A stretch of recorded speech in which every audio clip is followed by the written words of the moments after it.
Welcome to HSSC, ATC online training, where we equip healthcare professionals with essential life-saving skills. In this session, we will explore choking response, covering its causes, identification, required interventions, procedural steps, and key prevention strategies. Understanding choking.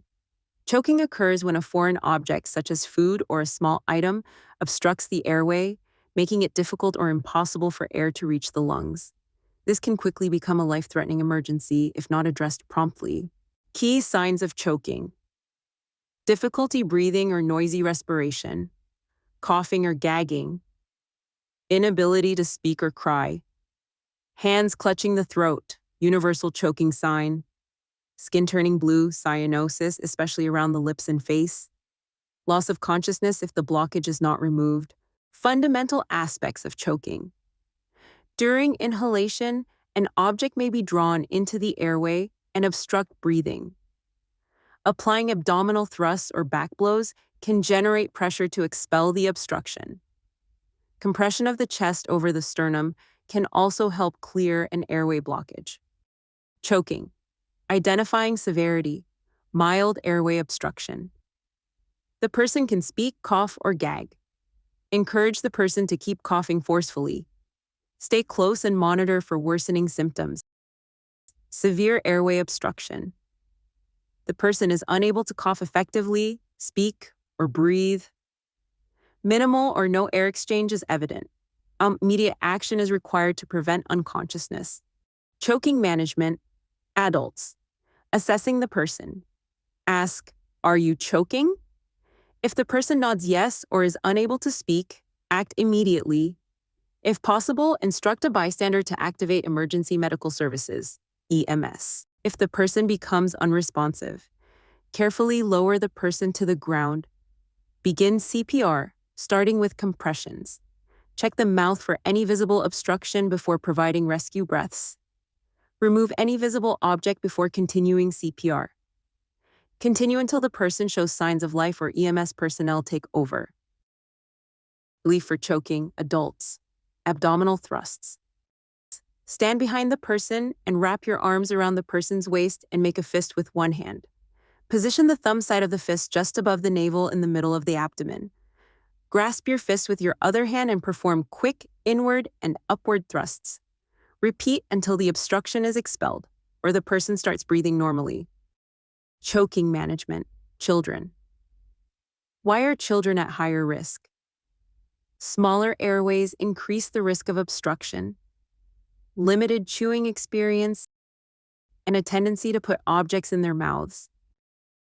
Assessing a choking child. Ask, "Are you choking?" If the child nods yes or is unable to cough or speak, act immediately. If available, have a bystander call emergency services. If the child becomes unresponsive, carefully lower the child to the ground. Begin CPR, starting with compressions. Check for and remove any visible obstruction before rescue breaths. Continue CPR until the child shows signs of life or EMS personnel take over. Relief for choking children. Abdominal thrusts. Stand behind the child or kneel to their level. Wrap your arms around the child's waist.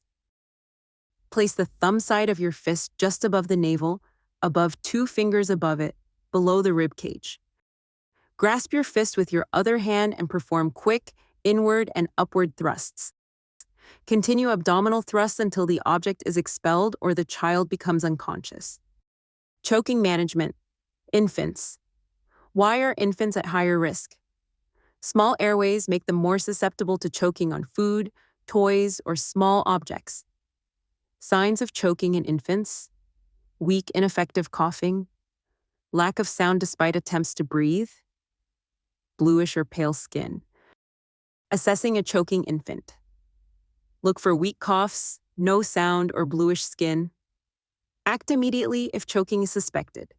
Have a bystander call emergency services. Relief for choking. Infants. Back blows and chest thrusts. Hold the infant face down on your forearm, keeping their head lower than the chest. Support the head by holding the jaw and deliver 5 firm back blows between the shoulder blades. Turn the infant onto their back, keeping their head lower than the body. Place 2 fingers on the breastbone just below the nipple line. Deliver 5 chest thrusts. Repeat back blows and chest thrusts until the object is expelled or the child becomes unconscious. If the infant becomes unresponsive, place the infant on a firm, flat surface. If alone, perform 2 minutes of CPR before activating EMS. Look in the mouth for any visible obstruction before giving rescue breaths. Continue CPR until the infant shows signs of life or medical professionals take over. Key takeaways. Recognize the difference between mild and severe choking. Encourage forceful coughing for mild obstruction. Perform back blows and abdominal thrusts for severe obstruction. Modify techniques for children and infants. If the person becomes unresponsive, begin CPR immediately. Responding effectively to choking emergencies can save lives. Being aware of choking risks, early recognition, and appropriate interventions is essential for all healthcare professionals and first responders. For more instructional videos and healthcare training, visit our website at www.healthcaressssc.in and www.healthcareskilling.com. Thank you.